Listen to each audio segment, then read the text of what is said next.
अब यदि हम वोटर फ्रॉड की बात कर ही रहे हैं तो राहुल गांधी के परिजनों और पुराने नेताओं कांग्रेस के उन पे चर्चा करना आवश्यक हो जाता है। आरंभ करते हैं जवाहरलाल नेहरू से। पहली लोकसभा चुनाव में रिगिंग हुई थी, जहां कोलकाता के एक पुराने पोलिंग ऑफिसर आलोक चैटर्जी ने याद किया कि कांग्रेस के कार्यकर्ता खुले तौर पर कैश फॉर बैलेट्स करते थे, यानी गरीब ग्रामीणों से उनके बैलेट पेपर खरीद लिए जाते थे जो 1 रुपए के नोट जैसे दिखते थे और फिर खुद ही वोट डाल दिया जाता था। साथ ही वो बैलेट बॉक्स में एसिड डालकर विपक्षी वोट को नष्ट कर देते थे। 1946 में नेहरू ने पार्टी कंसेंसस को नजरअंदाज करके पावर हथिया ली, जबकि ज्यादातर कांग्रेस कमेटियां सरदार पटेल के पक्ष में थी, लेकिन नेहरू ने गांधी के सहयोग से सरदार पटेल को साइडलाइन करके टॉप पोस्ट हथिया ली। 1957 के जम्मू कश्मीर चुनाव में कांग्रेस लेड सेंट्रल गवर्नमेंट ने बड़े पैमाने पर मैनिपुलेशन किया, जहां 43 सीट्स को अनकंटेस्टेड घोषित कर दिया गया क्योंकि विपक्षी नॉमिनेशंस रिजेक्ट कर दिए गए ताकि बख्शी गुलाम मोहम्मद पावर में बने रहे। इंदिरा गांधी का दौर और भी ज्यादा विवादास्पद रहा कि 1972 के चुनाव में मिथिला रीजन के high profile union minister Lalit Narayan Mishra ने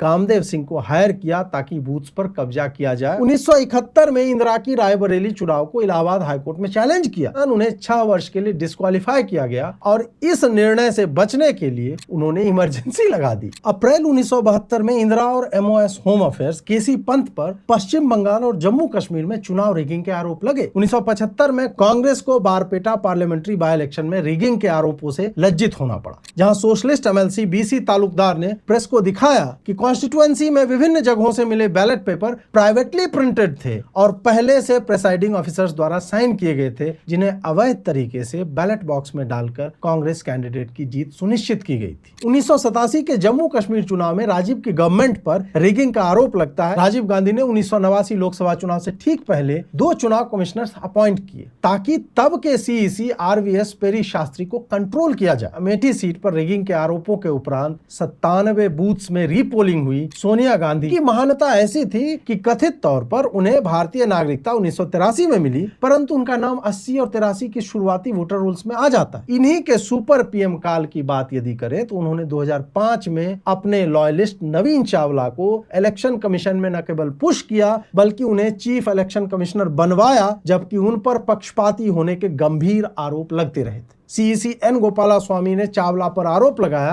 कि वो चुनाव आयोग की गोपनीय सूचनाओं को कांग्रेस पार्टी तक लीक करने का कार्य करते थे। राहुल गांधी खुद हारने पर फ्रॉड चिल्लाते हैं। इन्हीं के नेता कीर्ति आजाद ने 2014 में बिहार के दरभंगा में एक पब्लिक इवेंट में स्वीकारा कि एक समय कांग्रेस वाले गन पॉइंट पे वोट चुराते थे और यह उनके और उनके पिता वेटरन कांग्रेस नेता जो है पूर्व बिहार CM भागवत झा आजाद के कहने पर हुआ करता था, जो बिहार में लगातार होते बूथ कैप्चरिंग की सामान्यता और बारंबारता को कंफर्म करता।